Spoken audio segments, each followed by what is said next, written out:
And welcome back to another video. Yeah, another new avatar, right? Yes, first time appearance on the channel. For the Ironclad. Yes, indeed. This I'm is, excited.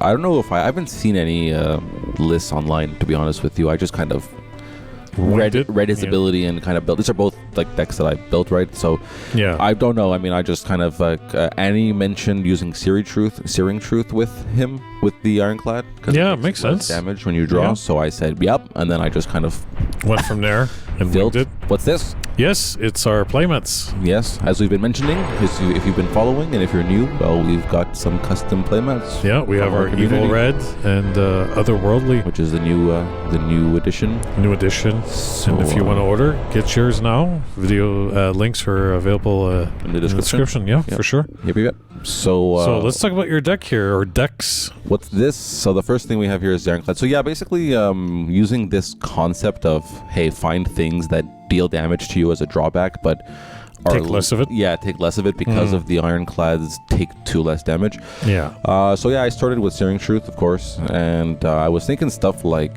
okay, well, sorry, very important to mention, I wanted to also make the deck such that you couldn't basically kill me at all, you know? Yeah. So like Amulet of Inyan prevents you from hitting me with magic or even targeting me. Bailey doesn't let you get in. The Harp reduces all damage to 2, and then from there he takes 2 less, so basically takes no damage from strikes. For sure. The Barricade also prevents damage, and if it's 3 or more, still prevented, but the Barricade breaks, and you know, you have to kill Ironclad with 3 or more damage, so Barricade basically gives you like a 1 extra turn. Yeah, for sure. Thing. You have Root Spider to go underneath, so, you know, Earthquake and Poison Nova. Kobolds are good too because you can strike yourself and take no damage, right? Yeah. Okay. Yeah, I didn't think of it like that. Yeah. Saint of Redemption we were talking about in the last one of our videos, or it will show up in a future video. This card's good because it stops your opponent's charge. Yeah. And okay, and then you have. So then I was saying, all right, like I have things like Slobbermoth because this deals 4 damage, but with Ironclad it deals 2. So the way I saw it was just a 3 cost 4 power minion, which are good. Think of the cat and even Mazouj Ifrit. Yeah. And Mazouj Ifrit, you lose 2 life every turn. Of course, it has Airborne, but this is like, hey, instead of 4, just take 2, and you got a 4 power. Yeah, it's a 1 and done. For sure. Greater Blood Demon is a loss of life, but this can be prevented or reduced with the Harp. So if you do have the Harp in play, it can be reduced. Well, now, no, at least the cards are working together. It kind of has like this nice synergy, kind of like, you know, everything working together and for one objective. I chose to go the common sense route instead of toolbox just because I didn't want too many ordinaries anyway, so I was just happy with occupying the slots in the deck. I will definitely mention, and you're gonna probably ask, aren't you negating the benefit of playing Searing Truth if your curve is not low, right? Like, I'm playing all these high cost cards, so I'm still at risk of taking a lot of damage from Searing Truth, but I was okay with it for 2 reasons. One is that it's still going to be less than what the card actually costs, and because I'm playing such a slow controlling game, I'm happy to have these big impactful things in the late game. Like, these cards are nuts. For sure. It's like just insane cards. Death Dealer, so I'm okay with that. Searing Truth also still acts as a death or finisher for the opponent, should we get to that. But also, I'm not so much interested in preventing you from getting me to Death's Door. In fact, I'm encouraging you to do so because what I want to do with this deck is make it so that you can't kill me once I'm there. And or at least make it much more difficult. As hard as possible. And especially against the Witch, of course, things like those cards that we've mentioned are going to be a little bit rough because she drains me. But if you look at all the things we mentioned about the preventing, I'm doing a lot of stuff here to make sure that Witch can't kill me. So there's a lot of here like anti-Witch stuff. So talking about her, I mean, we've seen this deck many times. Yeah, and now this is like your newest version, I guess, post Gothic release. So talk us. Talk us through it a little bit. Like, if you read the primer fast, you'll see there's like quite a few updates. I see you put a lot of love into the primer, so it's encourage everyone to read that for sure. For sure. So a lot of updates. I've been trying a thing, testing it, trying a new thing, testing it. Like I'm testing a lot of stuff, but I'm pretty happy with where it's at now. I think I really only have 2 flex slots at this point, so we are pretty much at, I think, where it's going to stay for a while. But I will mention one thing fast. In the video, I actually have 4 Land Surveyors and an Inquisition. This is the newest list. I just I'm trying the Blood Demons. I've been craving my own 4 and plus power minions. Okay. And this doesn't do anything as soon as it enters, which is a big deal for me.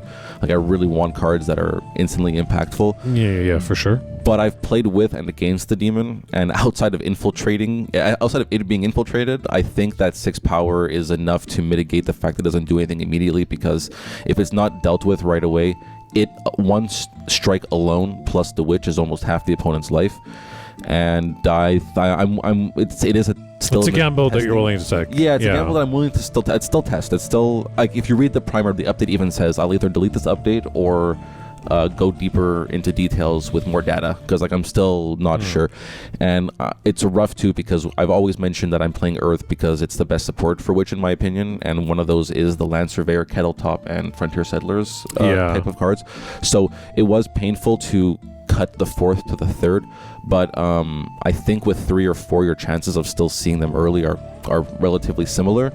And with 3 instead of 4, we do reduce our chance of drawing this later. Like, we don't care to see the 3rd and the 4th one, we just put 3 and 4 to ensure we draw early. So at 3 I think I'm still there, and it let me try the Blood Demon. So anyways, I believe your Warp Spasm is like relatively new to this deck, eh? Yeah, this is also because you've been like kind of you and Marco have been talking about this card a little bit, and he kind of convinced you to put it into the deck. So the honorary Marco mentioned for sure. The honorary Marco.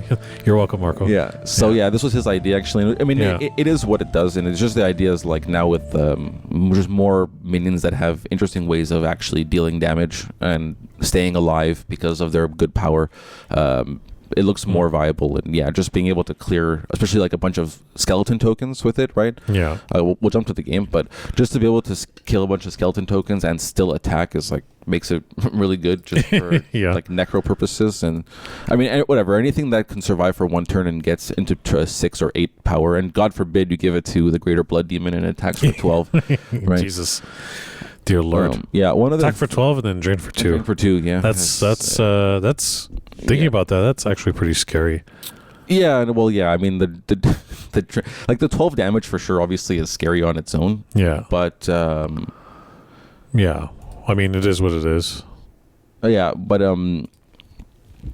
the drain for 2 on top of everything just kind of amplifies the inevitability of what's going to happen, which is another reason building this Ironclad deck, kind of knowing I was going to play against the Witch, I was okay with the fact that I was going to go to Death's Door. Like, I know it's happening, right? Yeah. Especially playing the Witch as much as I have and being so involved with its development. Like, I know that when I play with the Witch, the 100% guarantee is my opponent is at Death's Door. And then I just gotta find a way to kill them before they ramp up their pressure and put me to Death's Door and then kill me first, right? So the issue is not Death Dooring you. So if I can just prevent her from killing me once I'm there, then every time I play against the Witch deck, no matter what I'm playing, I'm always like, I have to think about like, okay, what do I have in my hand? I need to mulligan. I need to get, because I know by turn 3 I'm facing possibly 5 damage, at a minimum 4. You're going to attack for 2.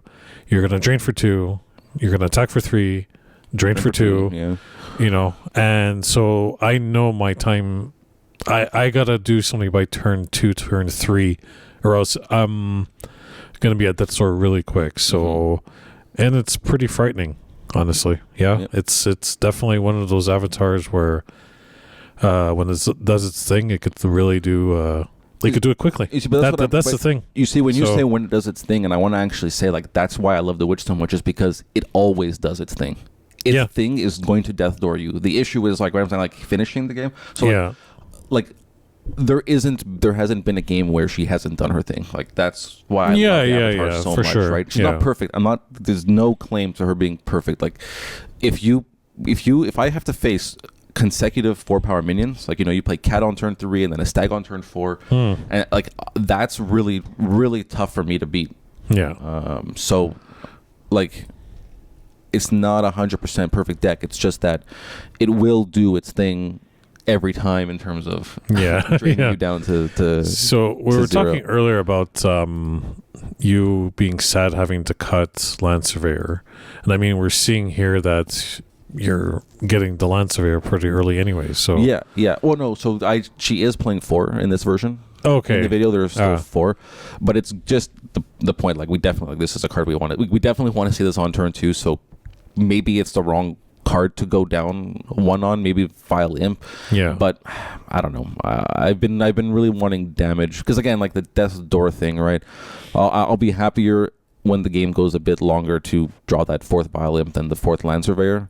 But see, now the thing is that perfect world, absolute perfect world, if I cared less about utility sites, I'm playing 3 Frontier Settlers. Frontier Settlers always has been and always will be the best land providing minion for the Witch.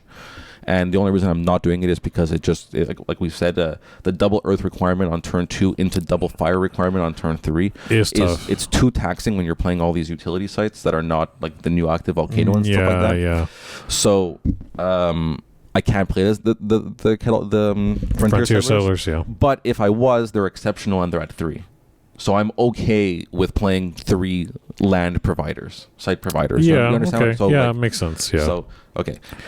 I know that was one of your criticisms, or not what criticisms, but one of your things you're always analyzing with the Frontier Settlers because of the double Earth threshold. Yeah. And also Glastonbury Tour, she played it on turn 1. I had to cut it.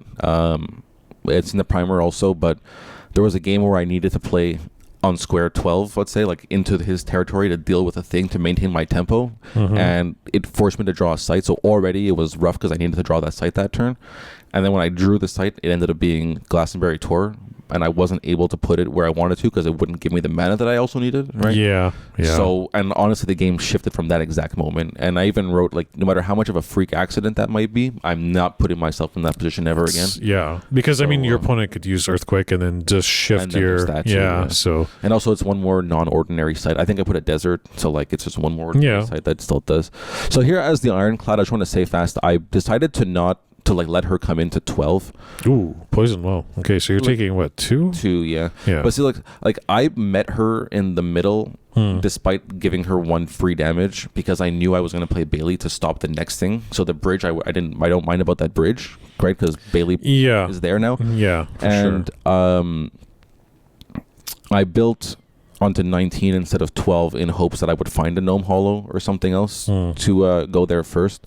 Or, no, sorry, to let her come in knowing she can't go into 13 and then Gnome Hollows on 17 if possible.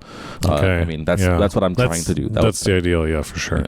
And also the Holy Nova, the Holy Ground gave me... I wonder if the Dragonets would have been better at square 8 and she moves the Land Surveyor. So that's what we were talking about, but then the issue was that she wouldn't be able to come in anyways with the Colicky. And also on top of it, Colicky deals 1 damage to Ironclad, so it's prevented because Ironclad takes 2 less. So she prioritized attacking with the Land Surveyor. I've yet to play with Ironclad. There's just so many new avatars. Yeah. And it's like you really want to test out each one, so you want to give it its proper time. Yeah. And that's the problem. You really got to like pick and choose. So here I didn't get the Gnome Hollow that I wanted, but I figured the desert still kills. So I could have played the desert on 14 and then played the card that I'm going to play now on my avatar.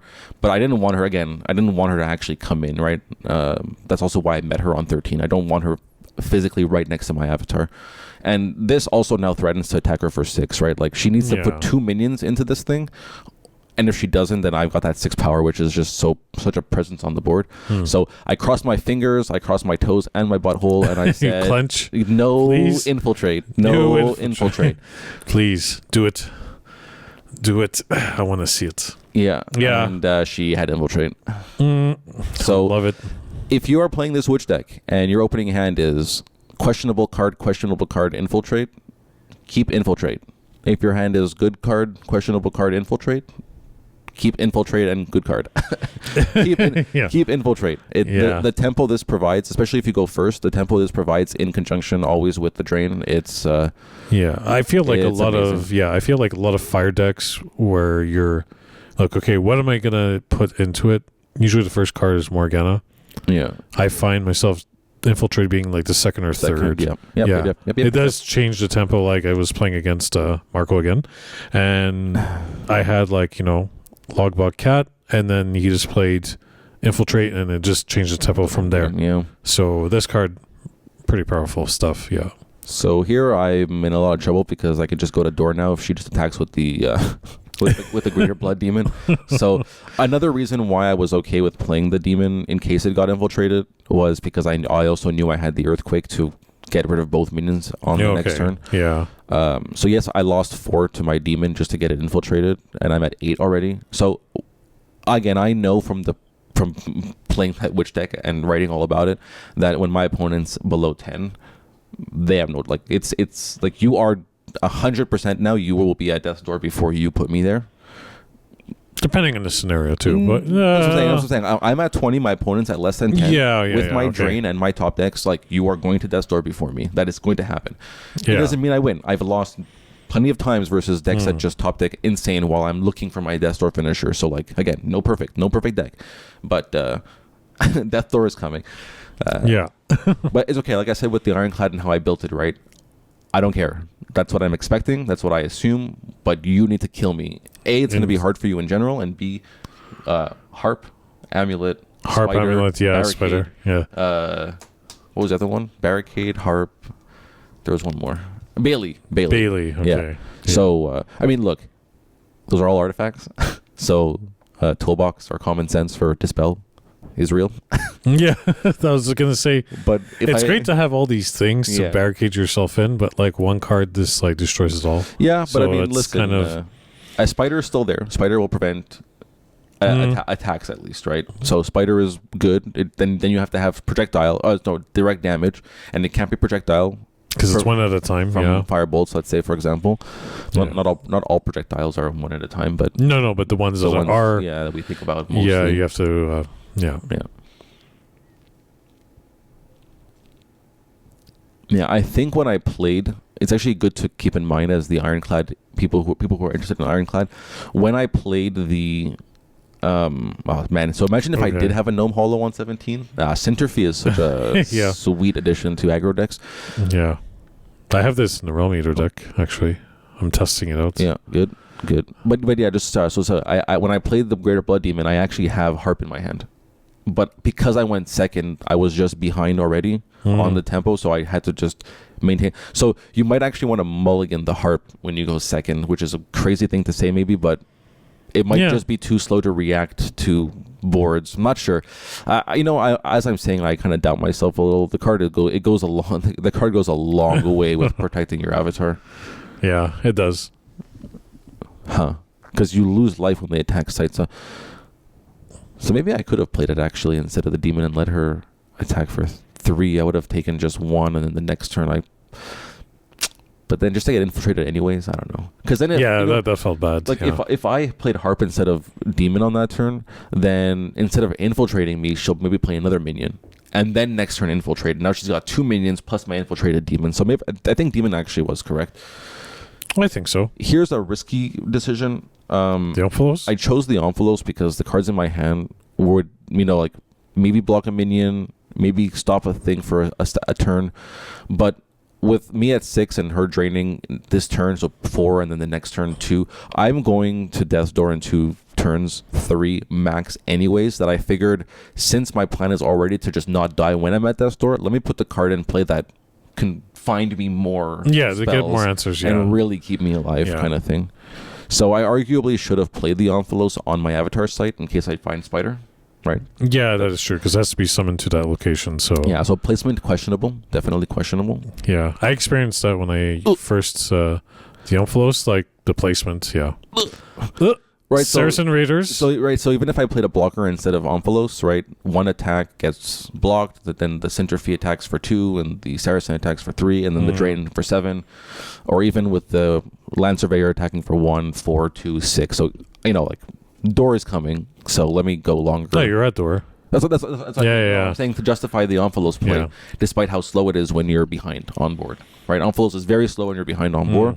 Yeah, but my avatar is maybe exceptionally geared toward or uniquely geared towards uniquely. Is it an Ironclad? Is Ironclad one of the uniques? No, it was an elite. Yeah, it's more of the, I think, like Realm Eater, Imposter,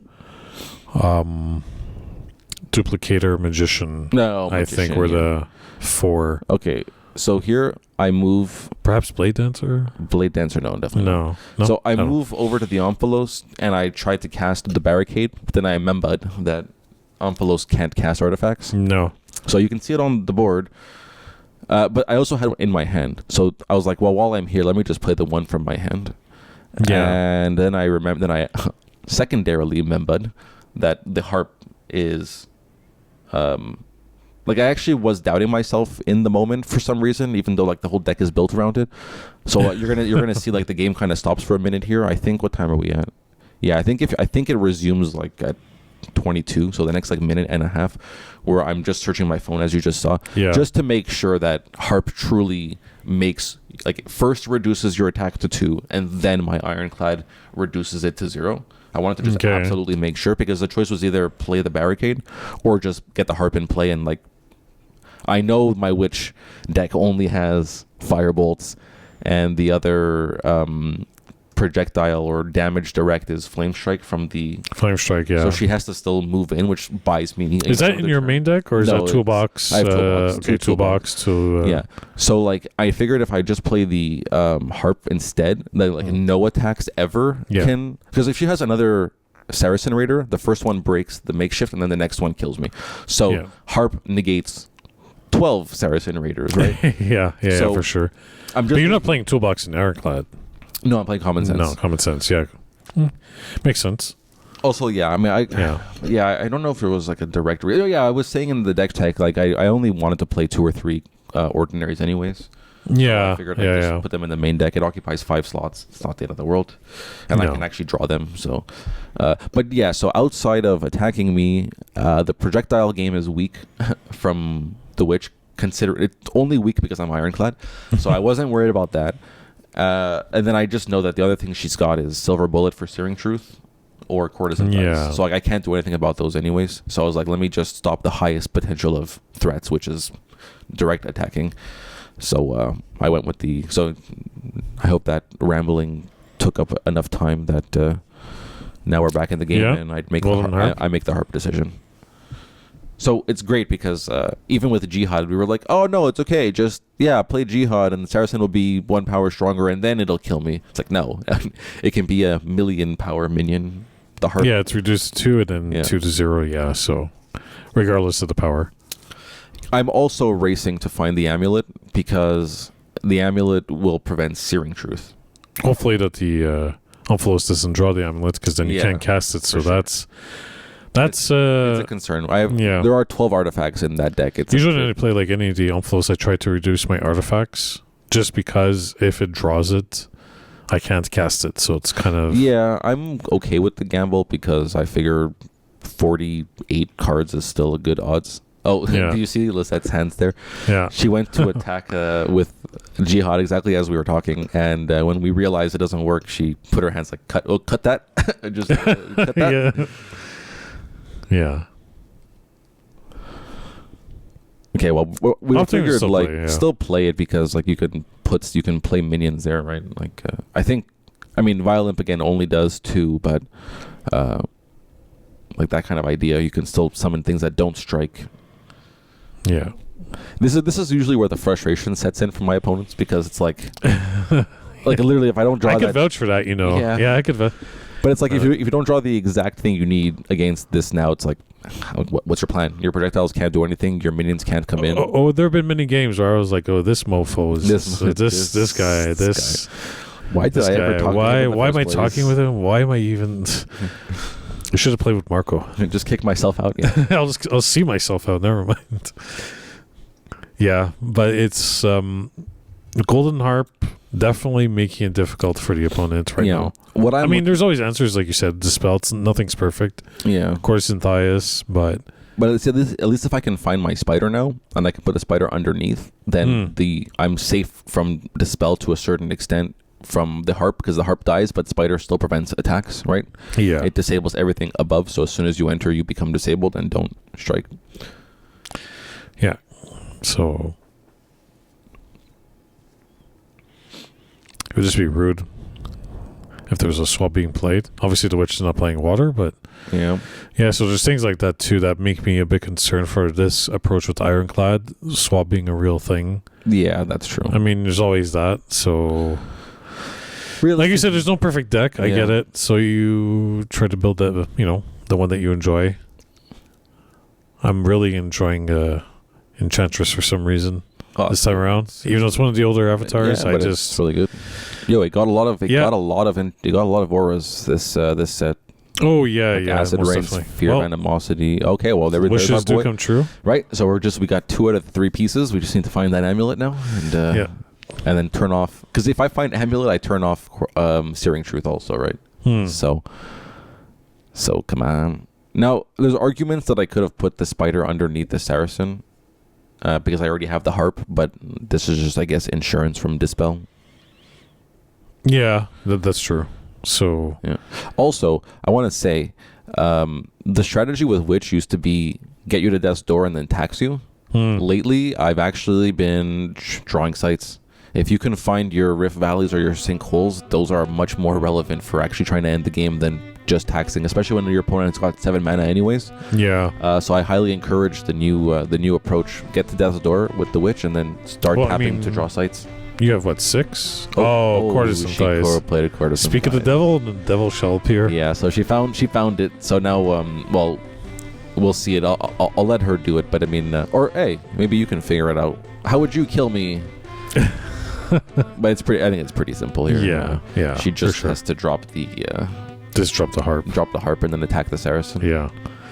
So definitely, you're getting no love from the ladies. Courtesan Thighs, just doing you dirty. But I mean, see, interesting to note, right, that the Jihad was still relevant, like we were saying, because even if she didn't have Saracen and it was any other red minion, she could still play it there for this exact moment, right? Like have a red minion, a fire minion in my face for when the courtesan happens, and there you go. She dropped my harp, smashed my face with the Saracen's boot, and I mean, for the first version of your Ironclad deck, I mean.